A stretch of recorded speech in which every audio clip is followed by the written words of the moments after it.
في الفيديو ده هنتكلم عن كلارنس من طقطق لسلام عليكم، وهنجاوب كمان على كام سؤال زي: هو كلارنس عنده أخ ميت؟ مين أبوه؟ ليه ريجيس جيلمان مش بيتحرك؟ مين الشرير بالانس؟ إيه النهاية الحقيقية للكرتون؟ مين عيلة ويندل؟ ماري هي أهم فرد في عيلة ويندل، كانت طفلة سعيدة زي أي طفل تاني، كان عندها عروسة شبه كوريوس جورج وكلب اسمه مايلو. لما كانت في ثانوي كانت مركبة تقويم أسنان واشتغلت في مطعم أكل سريع. بعد ما اتخرجت ارتبطت بالراجل ده، أبو ولادها اللي قابلته في حفلة البروم. ماري كان عندها طفولة ومراهقة عادية، بس كان عندها صدمة نفسية بسبب مامتها اللي كانت بتحاول تتحكم فيها وتنتقدها على كل حاجة. عشان كده أول ما ارتبطت بالراجل ده سابت البيت. دلوقتي نيجي للجزء المهم، إنها خلفت طفلين من الراجل ده، واحد اسمه كلارنس والتاني المفروض كان يبقى اسمه جيريمي، بس للأسف ماري فقدت جيريمي وهو عنده 7 شهور بسبب حادثة مش معروفة.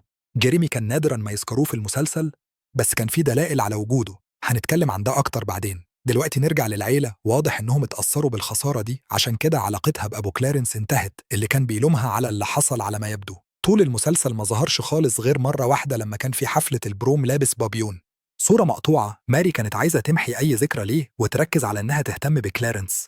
بالرغم من صدمتها، ماري كانت الأم المثالية لكلارنس، كانت بتصور كل حاجة عنه وتأكدت إنه عاش طفولة كويسة. بعدين ارتبطت بداميان داوسون، بس كانت خايفة تطور علاقتهم خوفا من إنه يكون بتاع ستات. بعد كده ماري قابلت راجل اسمه تشاد في واحدة من حفلاته. علاقتهم كانت ناجحة عشان ماري كانت شخص بيساعد ويهتم بالناس وبيحسسهم بقيمتهم. تشاد كان محتاج مساعدة عشان يحس بالثقة بالنفس ويبقى ناضج كفاية، وده اللي ماري عملته معاه. تشاد كان بيشتغل مهرج، ورغم إنه كان زي الأطفال إلا إنه كان بيقدر ماري وخلاها تحس بأنوثتها. ومع مرور الوقت ماري حست بالأمان مع تشاد وعلاقتها بيه. بالرغم إن كلارنس ما كانش مرتاح معاه في الأول، ماري وكلارنس نقلوا يعيشوا مع تشاد، وكلارنس دخل مدرسة جديدة وبدأ مغامرة جديدة مع أصحابه. مغامراته المجنونة بدأت في أول يوم مدرسة لما الآنسة بيكر قدمته لزمايله في الفصل وعزم أصحابه على سليب أوفر. كان متوقع إنهم هيجوا بس محدش جه. ماري لاحظت ده ووعدته إنها هتعمل معاه حفلة سليب أوفر عشان ترفع معنوياته. لحسن الحظ جيف وسومو قابلوا دعوته، بس جيف كان عايز يتفرج على أفلام وثائقية بس. أما سومو فانسجم مع كلارنس على طول بالرغم إنه جه متأخر.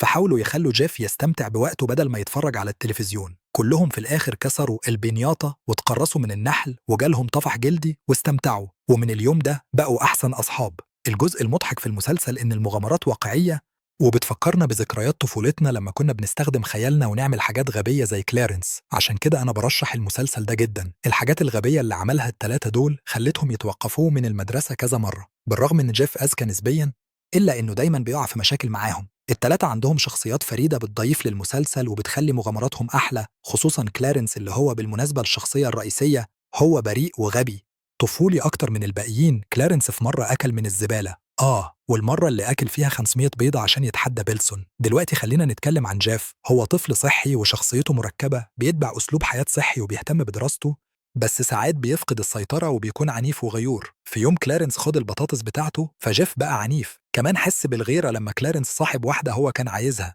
شوف، جيف بيحس إنه أحسن من أصحابه عشان هو شايف إنه أذكى منهم، بس لسه عنده فرصة إنه ينفتح على العالم ويثبت إنه ممكن يكون صاحب كويس ومرح. دلوقتي خلينا نتكلم عن سومو. هو عايش في بيئة فقيرة نسبيا مقارنة بأصحابه بسبب أبوه ميل وأمه تونونا اللي بيخلفوا زي الأرانب من غير ما يفكروا في المستقبل، بس في الآخر بيوقفوا عشان ببساطة مش قادرين يصرفوا على عيال أكتر. يعني هم كان عندهم 7 عيال، سومو كان الطفل الثالث، كلهم عايشين في فان محاط بالزبالة وبيشاركوا نفس السرير، بس بالرغم من كل ده أصحابه لسه بيعاملوه كويس. بالرغم إن طفولته حزينة، هو عمره ما بيبطل يستخدم خياله عشان يستمتع بوقته، زي لما بيعمل لعب من الزبالة. معاناته المادية والعاطفية أثرت على سلوكه، وده كان واضح من تصرفاته العشوائية. كمان حس بانجذاب جنسي للبنات بالرغم إنه كان عنده 9 سنين بس. عيلته بعيدة عن إنها تكون مثالية، بس أبوه بيحاول على قد ما يقدر يوفر الأكل، ولما ما بيقدرش بيروح يصطاد عشان يقدر يأكل عياله. أمه بتاخد بالها من كل عيالها حتى الكبار منهم. دلوقتي خلينا نتكلم عن جيلبن. بوضوح أغرب شخصية عندها قوة خارقة. في مشهد جيف زقه عشان آكل بورد ستارز بتاعته فبقى معاق وطور مهارات الانتقال الآني، وده السبب إنه بيظهر ويختفي من العدم طول المسلسل. قوته بتبان بوضوح لما هو وجيف اتخانقوا عشان خد الأضواء من جيف في عيد ميلاده في حلقة مشكلة بيتزا بيدي الكبيرة. هنا قوته بانت وهو بيدافع عن نفسه. دلوقتي خلينا نركز على ال3 أطفال ومدرستهم اللي فيها طلاب غريبين. واحدة منهم هي البنت العملاقة اللي صوتها رجولي، معرفش كلارنس خلاها تبان جامدة قوي. تشيلسي الأذكى والأقوى، بيرسي الطفل اللي دايما مرعوب، التوأم اللي شكله شبه البطة، الطفل الغريب اللي خده مدلدل، كيمبي الخجولة اللي دايما بتظبط شعرها، بيلسون اللي بيتفاخر إنه غني ومادة قيادية. مشاكله ممكن تبان سطحية بس هو في الحقيقة حقود ومتكبر وابن سيء. سلوكه بسبب أبوه اللي سابه وأمه اللي اداله كل حاجة عشان بتحس بالذنب. دلوقتي وصلنا لأهم جزء في الكرتون. كلارنس عنده ميول لاستكشاف حاجات خارقة للطبيعة، زي العرايس اللي بتتحكم في أصحابها عشان يبقوا أصحابهم الوحيدين، الجيران اللي شكلهم شبه البشر، الكلاب الكبيرة اللي بتظهر من العدم، الصناديق اللي بتلعن اللي بيفتحوها، الراجل الفار اللي عايش في دار المسنين. الحالات دي بتخلي أبردايل البلد اللي عايش فيها مثيرة للقلق ومثيرة للاهتمام في نفس الوقت. في الحقيقة في قصة بتقول إن كان في طفل اسمه لوناس تاه في غابات أبردايل بس عمر ما حد لقاه. الناس بتدعي إنهم بيسمعوا صرخاته طالعة من الغابات. لوناس كان بيدور على حد يلعب معاه بس تاه. ده اللي جيف حكاه لكلارنس وسمه كقصة مرعبة. وبسبب ده بنفهم إن في عوالم موازية في كرتون نتورك. في حلقة حفلة الهجوم على البلوك، الأطفال كانوا بيتفرجوا على فيلم عن زائر من الفضاء. كان واضح إن ده جاي من مسلسل ستيفن يونيفرس عشان الألماظة اللي على بطنه. كلارنس كمان كان متأثر بأدفنتشر تايم، جانتر، حتى فين وجيك. عشان كده واضح إن كلارنس ليه علاقة بأكوان مختلفة، خصوصاً كرتون أوفر ذا جاردن وول. واضح إن العالمين دول مرتبطين ببعض، لأن في آخر حلقة من أوفر ذا جاردن وول ظهر مغسلة العربيات اللي بتدخل لها بالعربية ومكان البولينج والأركيد اللي في كلارنس. الحاجة الوحيدة اللي ما ظهرتش كانت المستشفى اللي وورد صحي فيها بعد ما طلع من المجهول. العالمين تقريبا متطابقين بس مش 100% بالظبط. أهم تفصيلة مشتركة كانت الشجرة اللي في كلارنس اللي كان ليها وش بني آدم وبتتكلم مع الأطفال اللي كانت في كلارنس. كانت شبه الشجرة اللي في أوفر ذا جاردن وول اللي اتعملت بأرواح الأطفال اللي تاهوا للأبد في المجهول. في حلقة من الحلقات لما كلارنس راح الغابة بالليل كنت ممكن تلاحظ خيال وورت وجريج من أوفر ذا جاردن وول بيتحركوا ورايحين في طريقهم. دلوقتي خلينا نتكلم عن بالانس. هو ظهر لأول مرة في الفصل كزميل جديد، كان وقح سيء وإيده كانت مبتورة. كلارنس قالوا إنهم شبه بعض وده حقيقي، بس بالانس ما عجبوش الكلام ده وهدد كلارنس، بس كلارنس ما افتكرش إن الموضوع جاد. كلارنس بعد كده بدأ يجمع معلومات عن بالانس وهو فاكر إنه صديق كويس، بس اكتشف إن بالانس شرير، شخص بالغ بيحاول يأذي الناس التانيين. عشان كده اتعاون مع بيلسون عشان يوقفوه عن طريق إنهم يبلغوا المدرسين، بس بالانس سيطر على عقل كلارنس والمدرسين وكشف كمان إنه جاي من العالم السفلي المقرف.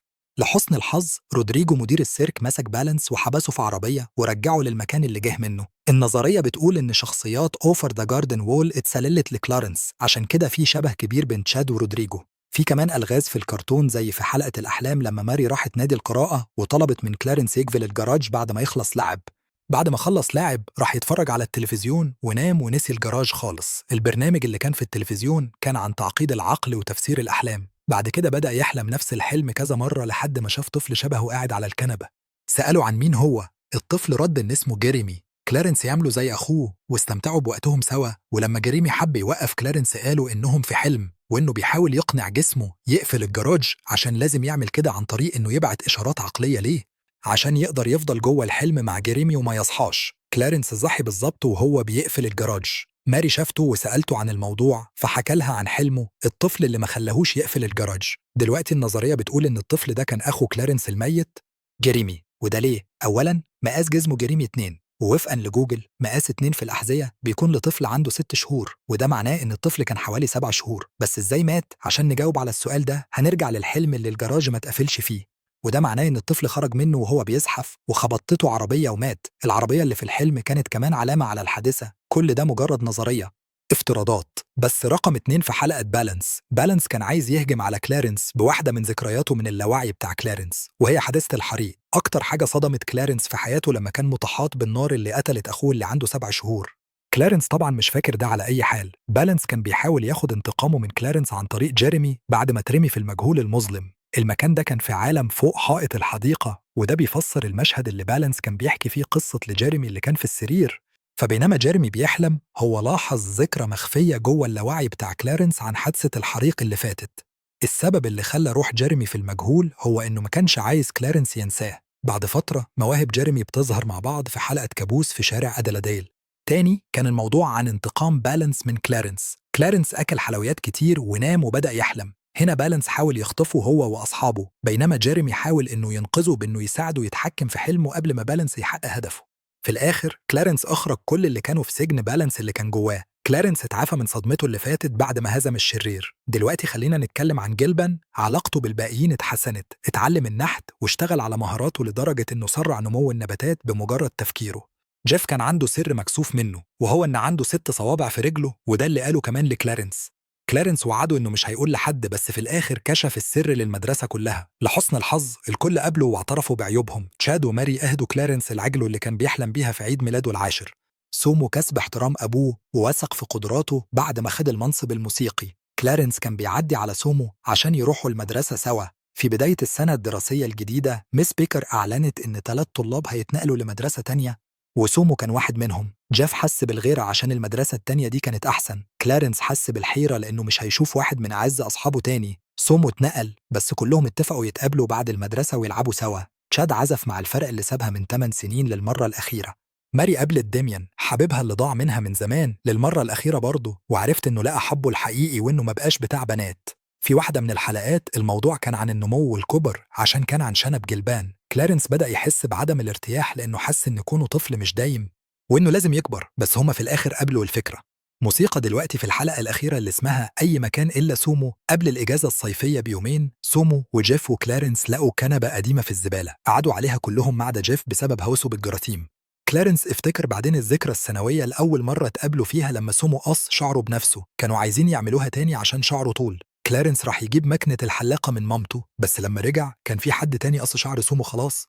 فحس إنها خيانة وتضايق. في آخر يوم في المدرسة بينما الكل كان بيعيط من الفرحة في حفلة الوداع الصغيرة بتاعتهم، كلارنس رجع للكنبة المتوسخة واص آخر حتة شعر في راس سومو. بعدين جيف بيقعد معاهم في المشهد ده. المدرسة بتتدمر وواحدة جديدة بتتبنيه، وكمان ميس بيكر ومستر بيرنستين بيتقافشوا وهم بيبوسوا بعض في الفصل. تمام، دلوقتي مع آخر سر لكلارنس في الحلقة رقم 5 من الموسم الثاني تحت اسم ديليس المتحمسة بزيادة. الجدة ماتت وماري راكبت طيارة عشان تروح الجنازة. كلارنس مزعلش خالص عشان كان بيكرهها. تشاد كان مرعوب من الطيران عشان دي كانت أول مرة ليه. خلص بيهم المطاف في قمرة القيادة والكابتن خلاهم يسوقوا، وبعدين فجأة عصفورة خبطت في الإزاز فبدأوا يتوتروا ويدوسوا على كل الزراير والطيارة بدأت تقع وغالبا اتحطمت. في حاجة بتقولي إنهم كلهم ماتوا في حادثة الطيارة، بس أنا مش متأكد. ممكن نخمن إيه اللي حصل لكلارنس وماري وتشاد. فخلينا نرجع للحلقة رقم 24 من الموسم الأول بايلوت اكسبنسنج، اللي شفنا فيها الشخصيات في دار مسنين وهم بيتكلموا عن إزاي اتقابلوا من 88 سنة. سومو ذكر إنهم اتقابلوا في مطعم نايتس تشيكن، بس جيف صحح له وقال له إنهم متقابلوش هناك بالرغم إنهم على ما يبدو كان عندهم ألزهايمر. كلارنس فاكر كويس إنه حلق شعر سومو عشان لو بصيت كويس هتلاحظ إن كلارنس ملوش رجلين، وده معناه إنه اتصاب في حادثة الطيارة. والتانيين كمان ملهمش رجلين، وده بيخلي فيه افتراض واحد إنهم خسروهم عشان كبروا في السن. بس لسه في الحلقة رقم 18 من الموسم الأول في مشهد للمستقبل شفنا إن جيف وسومو كان عندهم رجليهم على عكس كلارنس. وده كان كل اللي عندنا عن المسلسل. أتمنى يكون الفيديو عجبكم وهنشوفكم المرة الجاية. شكراً.